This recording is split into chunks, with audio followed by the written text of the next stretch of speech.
Controlled Chaos with your hosts, Liz and Allie. I'm Liz, the writer. And I'm Allie, the publicist. We are your quintessential 40-something besties who dive headfirst into all things pop culture. Think motherhood, relationships, hot stories taking over your newsfeed, and of course, the latest gripping true crime mysteries. This is Controlled Chaos, your much-needed weekly pop culture juice. Drink up! We're back with episode of Controlled Chaos. All right, guys, we're going to talk about love languages.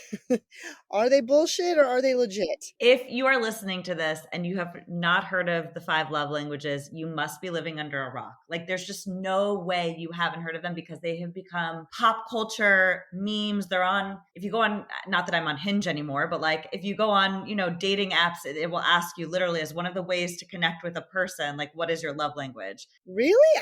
They didn't have that on dating apps when I did it. That must be a new update. Because it's become such a pop cultural phenomenon. It's crazy. I mean, how many times have you heard people be like, oh, my love language is ice cream? Oh yeah, I've heard of stuff like that, but I didn't know love languages was so well known. Like I've heard people like say that kind of like, I love languages, a clean house and like make jokes of it. But I wasn't sure if everyone knew where they rooted from, the origins of love languages. Well, that's the thing, right? It's become so popular that like it almost lost its like beginnings. For instance, I don't know if your husband has done the quiz or has identified his love languages. I've tried to get him to do it, but no, he won't do it. I know what his are though. And us women, I don't know about you, but like, how did you come across the 5 love language book? I think someone told me about it or gave it to me like years ago, and I didn't know what they were. I forget. Like I remember, like I had the actual book, and then I took the quiz and was like, this is totally accurate. I mean, look, we can get more into that, but I'm definitely a believer in them. And now that I'm married, especially, I just think that we'll go into that more. But it can be very frustrating when you think that you're loving someone as hard as you can, right? Like you're like, why aren't you responding to this? But it's because that's not how they receive love. I mean, just because you're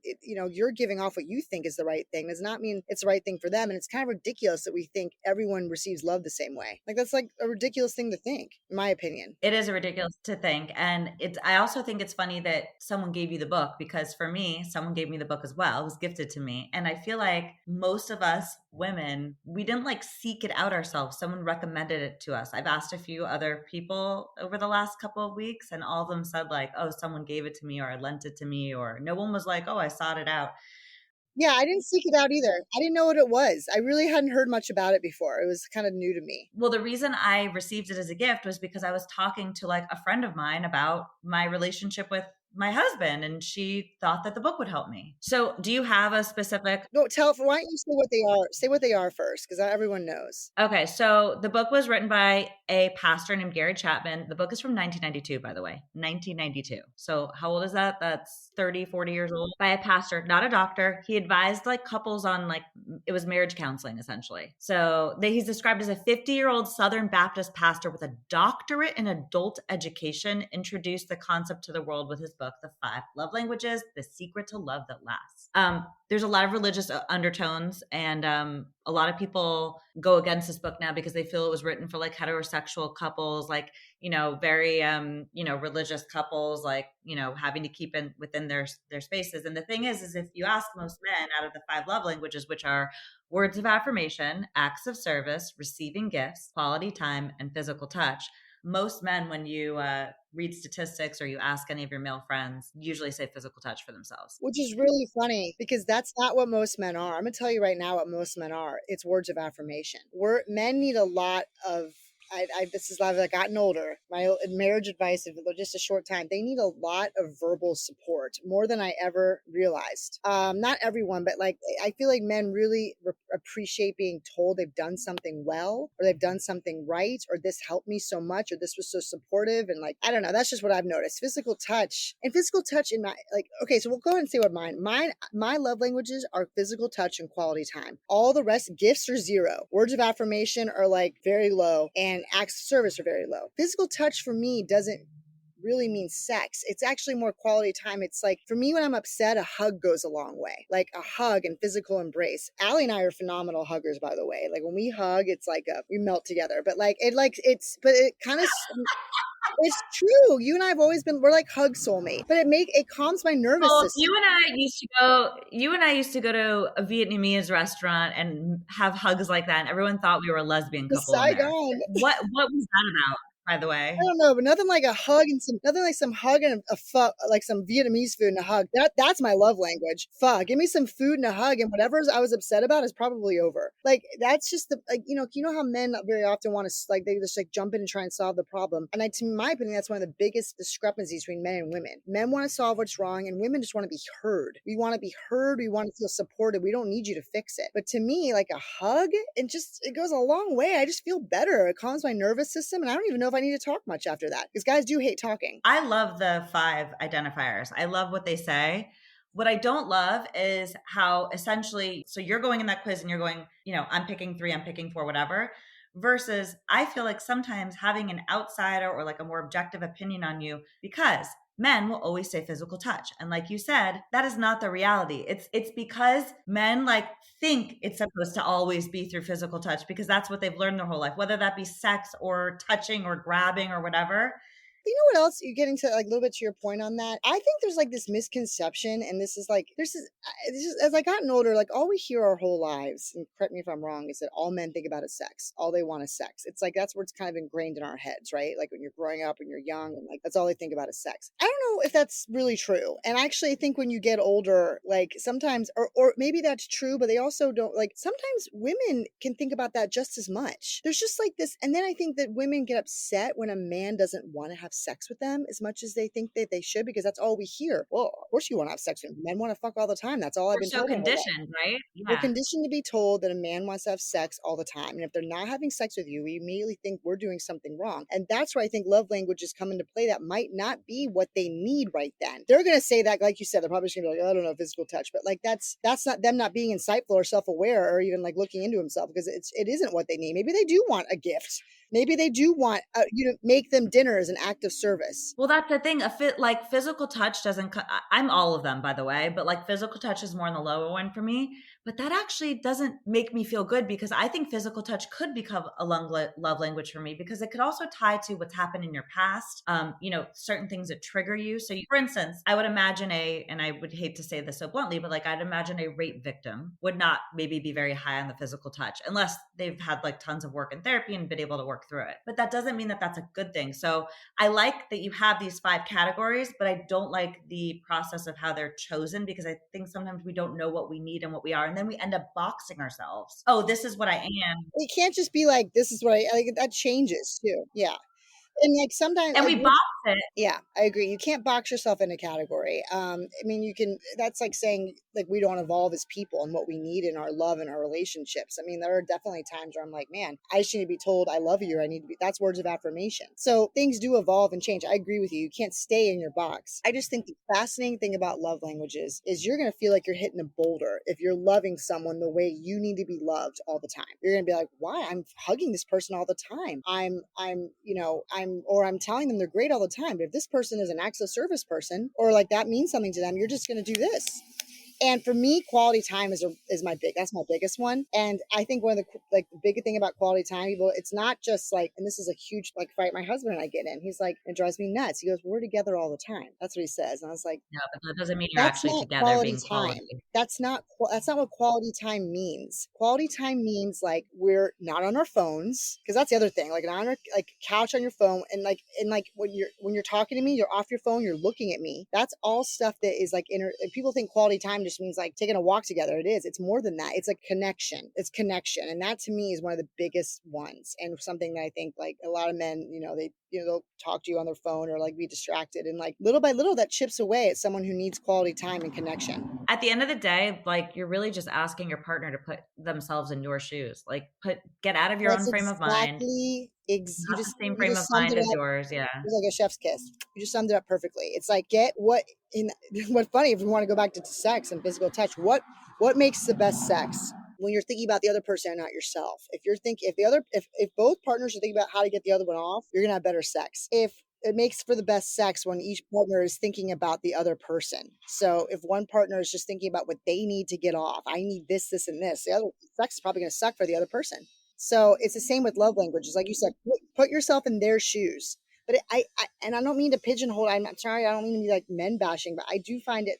I think it's harder for men to do that than women. I think that we are more adjustable in that way. We're able to kind of think like, I already know now. I'm like, okay, that Ryan really likes when I do this, but I don't know if he thinks that same way. So it's funny, and I think some people say, before, forget the love languages for a moment. In order to even be receptive to putting yourself in someone else's frame of mind and, like, you know, thinking what would I do in their shoes, you have to have a personality and, like, almost like train yourself, you know, through therapy or whatever, a way to be like, you know, more conscientious, more emotionally stable, more agreeable, more open. Like, that helps you to better predict the status of how your relationship would go with someone. Like, if you meet someone and they don't express all of those things, forget love languages. They won't even be able to understand how to tackle a love language because they're just so closed, so introverted, so, you know, negative, so unaware, right? Awareness is such a big one. Being able to put the Right. magnifying glass on yourself is just so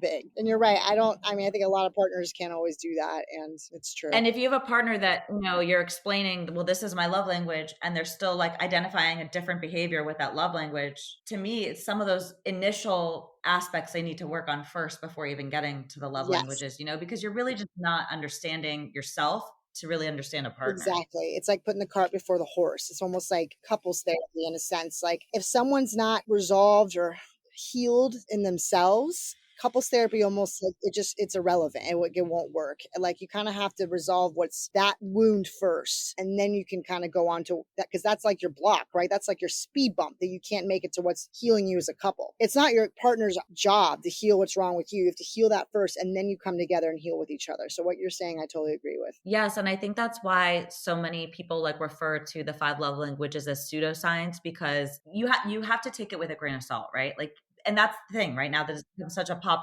culture phenomenon, memes, all these things. You not only do you end up putting yourself in a box, but you also find yourself wanting to stick within that box because you're like, it's fun to be able to like do a checklist on yourself and say, well, I'm these three, these are my personality traits, and like, I know, you know, it's like reading your horoscope or I was about something. to Like, say, you've you took the identified. words out of my mouth. And like, it's like people who are obsessed with astrology. It's like those people. I'm like, oh, I'm such a Leo, you know? And I don't like that, because that to me is such a narrow-minded way to think. And I personally think love languages are meant to be like, I mean, I don't know, maybe this pastor, I don't know his, but the way I take it is you're supposed to evolve with them. It's not just like you're in this box forever and that's it. But I don't think many people look at them that way. I think No, most I think you're people right. like think of I think this. you're right. Yeah, It's like straight up astrology yeah. to a It's lot like of your bio, people. you know? Yeah, it's your bio. Yes, you're probably right about that. And that, if that's the case, then you're not getting out of it what you should. You have to know that how you need to be loved and how others need to be loved evolves. Just like relationships evolve. What you need evolves. To say you're always in one box your whole life with anything is just ridiculous. How I need to be loved at 25 probably is very different than how I need to be loved as a mother of two at 41, you know? And maybe mine come across so even because maybe I'm just more like, maybe I've just already enjoyed all of them and like I know how I feel about all of them, and I don't know, I can never see myself not wanting any of those things. I think they call that high maintenance. Full. I'm just kidding. Wait, are you high maintenance? 'Cause I feel like I'm not, but sometimes I am. I think that we're the worst kind. I think that we're low, we're high. I think that we think we're low maintenance and we're not. I think they're like the worst kind. They say that in When Harry Met Sally, and I've always laughed at it because it's true. He's like, you're the worst kind. You're high maintenance, but you think you're low maintenance. And I think I think we're like a blend there. Like I think you and I actually are low maintenance with some things, but there's some things we are. Like for me, I always tell people I'm fake mellow. Sometimes from the outside, I seem very laid back and very mellow, but I'm really not at all. Like there's so much happening in here that like I like my tabs and like the stuff I like get worked up about. Like I think so that's what I mean. Like I might be more like high You have a maintenance, good low poker maintenance. face? It's not even that. It's just that, like, I think with outsiders, maybe I come off as kind of easy peasy, or like, I'm like, oh yeah, sure, laid back, but it's kind of bullshit. It's just But really, your husband knows how you truly are, the devil yes, that and like lives close within. friends and things like that. Like people you're like unglued around. Like I worry a lot. And that comes with age more. I worry a lot. I overthink things all the time. So I think you and I have some, like I said, I think we've got some low maintenance things, but I also think we might be high maintenance and think we're low maintenance. So I jumped in the pool before this. I I played 2.5 hours of tennis, dripping sweat, jumped in a pool, and I'm on this podcast. So that doesn't seem high maintenance, right? Like I haven't washed, I haven't even taken a shower. I haven't blow dried my hair. That high maintenance? No, it's not. So I don't think we're high maintenance in that way. But in other ways we are, like ways we like things a certain way. We like things to be like, I think you and I are both, and I like that. To be honest, I like that about our personalities. I just think that we are who we are. And that the older you get, that's true. But we like things a certain way. We have certain plans. Are we controlling? Oh God, I know I am. I don't want I don't want to be, but like I think I'm a bit of a control freak, if that makes sense. And that was something I learned in therapy, because when I hear the word control freak, the term control freak, what I go to in my image of a mind is someone who like has everything on their desk at a right angle. And I'm not that person at all. Like, I mean, like I'll leave a pile of laundry on my bed. Like I don't give a shit, but I am a control freak in the sense that like, I try to take responsibility for things that aren't my responsibility. It's almost just like, I want to like rein them all in myself. I'm like, oh, well, I'll fix, like, I'll get him on the right path, or that it was my therapist was like, you're being a control freak. You can't control the way someone goes. And the fact that you think you can is absurd. You know what I mean? That like, is that like, codependency? No, that's different. I don't have any of that. Thank God. You don't have any codependency? I think there's some. It's like thinking you have like a power to like reel in this fish that's swimming away another direction, or like steer a car down a racetrack that's going another path. Like those people are driving their own car. You can't drive it for them. And that's what I'm doing. I'm trying to drive other people's cars, and that's a control freak. Or my therapist told me it was, and I agree with her. Like there's something I need to stop, like let the car swerve off the path. Stop trying to get it back on there. Like I'm trying to control so hard that things stay on this path that I want them to be on, that they just should let them swerve off, because it's not my, and that's how I think I can be controlling. Codependent, no, that's a totally different, really fucked up cycle that we should talk about another time. But like, but it's interesting you say no to the codependency, because there is an element of codependency with that, because you feel that no matter what situation somebody is in, that they need you in order to the situation to be better.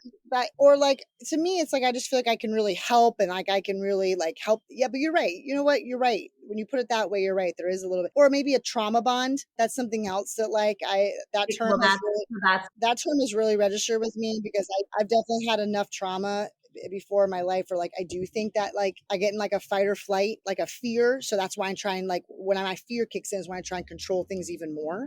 Because the thought of losing control and having rugs ripped out from under me, I'm like, I try and rein it in. So you're right. It's all very interesting. So this is why I love the 5 love languages, because regardless of the science behind them and who created them, they really make you talk, think, listen, figure yourself out. And I mean, look where the conversation led now. It is, and right? I think that's what happens your mind. And that's why I feel like even if you're not for it, it's at least worth like, I mean, it opens your mind. It makes you start thinking about things the way we are. And it at least opens the idea that like, hey, am I loving my partner the way he or she needs to be loved? And I don't think that's ever a bad thing to look into, no matter what. Now, I would just like to know why there's no form of chocolate or eating as a love language, because that's a love language for me. That's a comfort what would that fit into? Sure. That's such a comfort thing. What does that fit into then? That's like self-love language. You're right. Like watching something bad on TV with like a bowl full of buttery pasta is it's self-love.